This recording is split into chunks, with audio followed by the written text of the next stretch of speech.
Bu endi kubik rubinning ikkinchi qismi. Tayidagi oq taq bo'lganda. Endi oqni past qo'shiladi. Mana shu oq qo'yiladi. Bu qanday aylantirsangiz ham pastdagi buzilmaydi. Buzmaslikka harakat qilamiz endi. Endi bizga ana bu ikkinchi qator taxlash kerak. Ikkinchi qatorni qo'l taxlash kerak. Ikkinchi qator taxlash uchun bironta rangni o'zingizga tanlaysizlar. Xohlagan rangni, misol deylik ana ko'k rangni tanladik. Ko'k rangni olib kelamiz. Bironta ko'k ranglik narsa yo'q, sherigi yo'q. Tepadagi sariq, biz hozir figurni qidiramiz-da, misol ko'ku fioletovoy. Rozoy keltiramiz uni. Shu bu yoqqa tushishi kerak. Shu shakl, shu qismi shu yoqqa tushishi kerak. Nima qilinadi? Rozoy o'ziga qaratiladi, tayi oq. Rozoy o'ziga qaratilib, ko'k bu yoqqa bo'lgani uchun tepasi rozoy to'g'ri kelgan, lekin bu yoqqa tushishi kerak. O'shaning uchun ko'kdan olib qochiladigan bitta bu yoq bo'lgan. Bu yoqqa emas. Shu ko'kda bu yoq ko'k bo'lgandan keyin buni bu yoqqa olib qochiladi. Bitta olib qochiladi degan chapga, to есть o'ngga, bu 4 xil kombinatsiyasi bor yerda o'zi. Bu birinchi kombinatsiya. Shu ikkinchi qatorni taxlashni kombinatsiyasi bu.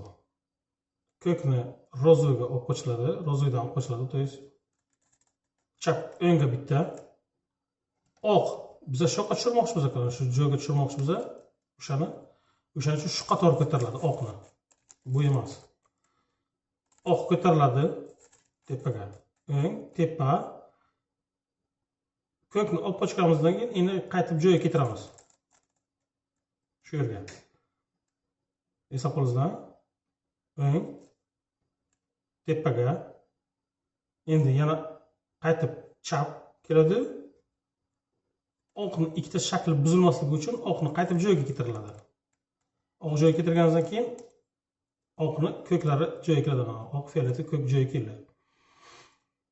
Bu ham rozoy. Faqat rozoy fiolet dedimda shuni. Mayda bu o'zbekcha. Pushti rang. Keltirgandan keyin ikkita olib qochiladi endi o'ngga. 1, 2. Chap shunday to'xtaydi. Bu yoqqa oqqa buni ko'targandik hozir. Endi ana shu pushti rangni soat yo'nalishi bo'yicha aylantiriladi. Faqat shu qismi aylantiriladi-yu, tepaga aylantirilib 2 marta hozir o'ngga burgandek, endi 2 marta chapga buriladi. 2 marta chapga burilgandan keyin oq taq bo'ladi. Oqning shaklini qaytib joyiga keltiriladi. Ko'rsizki, ko'k bilan pushti rang bu yoqqa tushdi. Xuddi shunday boshqasini. Sabzi rangi yashil. Sabzi rang aytiladi. Yashil qani? Bu yoqda yashil.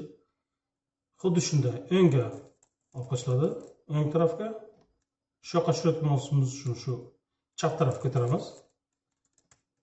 O'ngga olib qochganimizni chapga joyiga keltiramiz. Oq buzilmasligi uchun joyiga yo'lga taq bo'ldi. 2 marta o'ngga, shu sabzi rangni tepaga. Soat aylanayotgan tarafga. Yana 2 marta qaytib joyiga keltiramiz. 1, 2. Tepasini tushiramiz. Yashil sabzi rang joyiga keldi. Endi shunday bo'lishi mumkinki, yana qolmadi.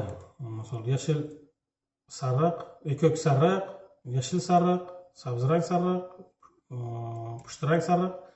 Bizga keraklisizlar hammasi bu yoqqa, bu yerda. Bularni qanday chiqarish kerak? Bu ham xuddi hozirgiday faraslanmiz. Shuni shu shaklda biz she'rga tushirish kerak. Nima qilinadi? Buni bu yoqqa tushirgandan keyin bu chiqadi tepaga. Xuddi shunday yana qaytib o'ngga bitta shu yonimizga chiqarmoqchimiz, she'rni ko'tariladi. Xuddi o'sha kombinatsiya chapga, pastga 2 marta biqinga yashil soat bo'ylab qaytib keltirib qo'yiladi oq. Ko'k sabzi rang chiqdi. Ko'k sabzi rangi aytiladi. ko'k keltiriladi. Chunki bu ko'k. Shuni shoqqa tushirish uchun sabz rangga tushirish uchun sabz rangga olib qo'shiladi. O'ngga bitta. To же самое chapga bo'lishi mumkin. Bu sabab bunisi o'ynaydi. Bu yoqqa qo'shiladi-yu, bu yoqqa o'ynaydi. Deganki, chapga olib qo'shilsa agar tepaga ko'tarilsa, o'ngga keltiriladi, pastga, xuddi shu shaklda, xuddi o'ng tarafdagidek, bu yoq xuddi shunday bo'ladi. Biz o'zimni bu yoqqa keltirishimiz kerak.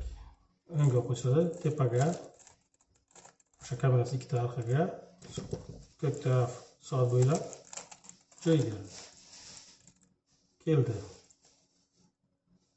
Bitta shu shakl qolibdi. Bu yashilda, yashil pushti rang.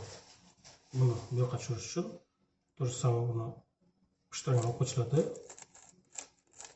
2 marta joy keldi. Pastdagi qator fon shakllari yig'ildi. Ikkinchi qism tugadi.